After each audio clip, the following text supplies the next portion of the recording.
हम सब ने सुना है कि अंग्रेजों ने भारत को एक किया, कि उन्होंने छोटी छोटी रियासतों को जोड़कर एक देश बनाया। पर क्या ये सच है? असल में अंग्रेजों के आने से लगभग 2300 साल पहले ही भारत का पहली बार एकीकरण हो चुका था। और ये महान काम किसी और ने नहीं बल्कि मगध साम्राज्य ने किया था। तो सवाल यही है कि आखिर ये हुआ कैसे? कैसे एक राज्य ने बाकी सबको पीछे छोड़ते हुए एक अखंड भारत की नींव रखी?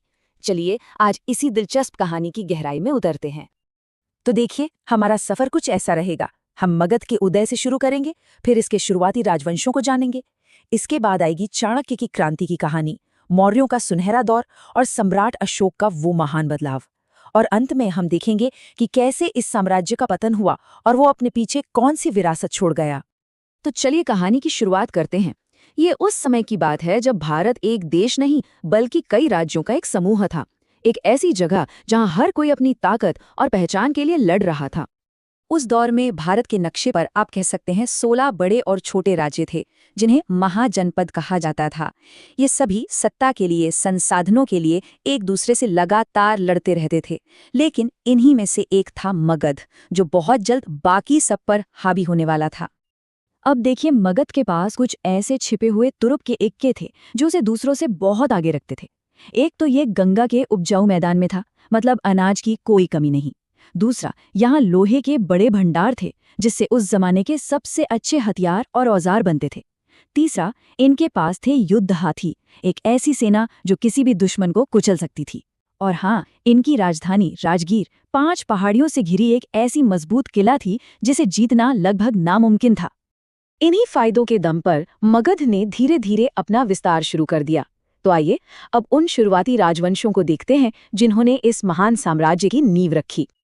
देखिए, सबसे पहले हर्यंक वंश के राजा बिंबिसार ने शादी ब्याह के रिश्ते बनाकर और युद्ध से राज्य को बढ़ाया। फिर उनके बेटे अजातशत्रु ने तो रथ मूसल और महाशिलाकंटक जैसे नए नए हथियारों का इस्तेमाल करके दुश्मनों को हराया। उनके बाद आया शिशुनाग वंश, जिसने पश्चिम में अवंती जैसे बड़े राज्य पर कब्जा किया। और फिर आया नंद वंश, जिसे भारत का पहला साम्राज्य बनाने वाला कहा जाता है। नंद वंश की ताकत का अंदाजा आप बस इस एक बात से लगा सकते हैं। जब दुनिया जीतने निकला सिकंदर भारत की सरहद पर पहुंचा तो उसकी सेना ने आगे बढ़ने से साफ मना कर दिया। क्यों? क्योंकि उन्होंने नंदों की विशाल सेना के किस्से सुन रखे थे, उनके हजारों युद्ध हाथियों के बारे में सुन रखा था। सिकंदर की थकी हारी सेना इतनी डर गई थी कि उसे अपनी ही सेना के आगे हार मानकर वापस लौटना पड़ा। नंद साम्राज्य ताकतवर तो बहुत था, लेकिन उसका आखिरी राजा धनानंद उतना ही घमंडी और जालिम भी था। और बस यहीं से कहानी में एक ऐसा नाटकीय मोड़ आता है जिसने सब कुछ बदल दिया। हुआ ये कि तक्षशिला के महान विद्वान चाणक्य देश को बाहरी खतरों से बचाने के लिए मदद मांगने धनानंद के दरबार पहुंचे। लेकिन उस घमंडी राजा ने उनका स्वागत करने की बजाय भरी सभा में उनकी शक्ल सूरत का मजाक उड़ाया और उन्हें बेइज्जत करके बाहर निकाल दिया। बस उसी अपमान की आग ने चाणक्य के अंदर एक ज्वाला जला दी, एक ऐसी शपथ जो नंद वंश को जड़ से उखाड़ फेंकने वाली थी। और अपने इस संकल्प को पूरा करने के लिए चाणक्य ने एक जबरदस्त योजना बनाई। सबसे पहले उन्होंने चंद्रगुप्त मौर्य नाम के एक असाधारण और होनहार नौजवान को ढूंढा। फिर उसे राजनीति से लेकर युद्ध नीति तक हर चीज में माहिर बनाया। उन्होंने उन सभी राजाओं को एक साथ इकट्ठा किया जो नंदों के जुल्म से परेशान थे। और आखिर में इस मिलीजुली ताकत के साथ उन्होंने धीरे धीरे नंद साम्राज्य की जड़ों को खोखला करना शुरू कर दिया।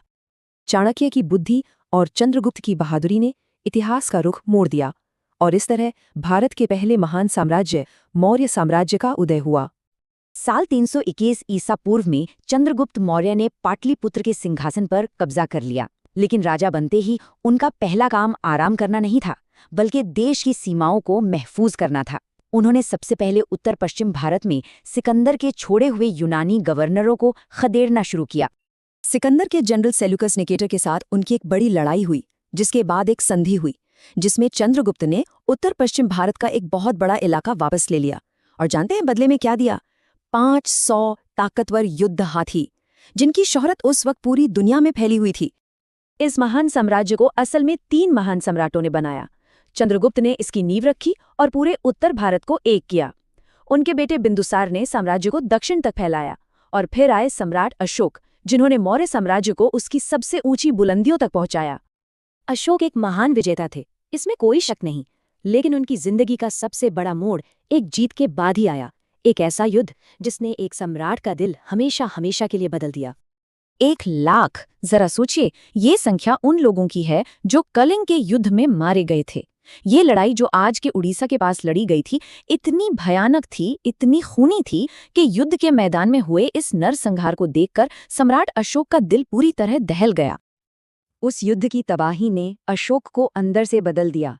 उन्होंने कसम खाई कि वो भविष्य में कभी युद्ध नहीं करेंगे और एक नई नीति अपनाई जिसे धम्म कहा गया। अब उनका मकसद जमीन जीतना नहीं था, बल्कि धम्म के रास्ते पर चलकर शांति और प्यार से लोगों के दिलों को जीतना था। अशोक ने भले ही युद्ध करना छोड़ दिया था, लेकिन उनका साम्राज्य अपने चरम पर था। सोचिए, अफगानिस्तान से लेकर बंगाल तक और हिमालय से लेकर दक्षिण में कर्नाटक तक सब उनके राज में था। और अब वो अपनी नई नीति, धम्म और बौद्ध धर्म के सिद्धांतों को फैलाने के लिए पूरे एशिया में अपने दूत भेज रहे थे। हर बड़े साम्राज्य की तरह मौर्य साम्राज्य का भी अंत हुआ, लेकिन इसकी विरासत आज भी हमारे बीच जिंदा है, एक ऐसे रूप में जिसके बारे में हम शायद सोचते भी नहीं। अशोक की मृत्यु के बाद उनके उत्तराधिकारी इतने काबिल नहीं थे कि इतने बड़े साम्राज्य को एक साथ रख पाते।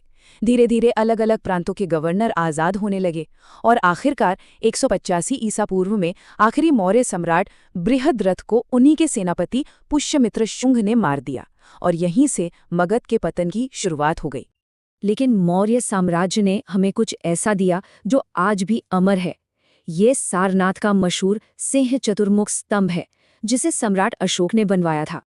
और कमाल की बात यह है कि ये सिर्फ इतिहास की एक निशानी नहीं है, यही आज हमारे देश स्वतंत्र भारत का राष्ट्रीय प्रतीक है। और इसके नीचे बना अशोक चक्र हमारे तिरंगे के बीच में शान से लहराता है।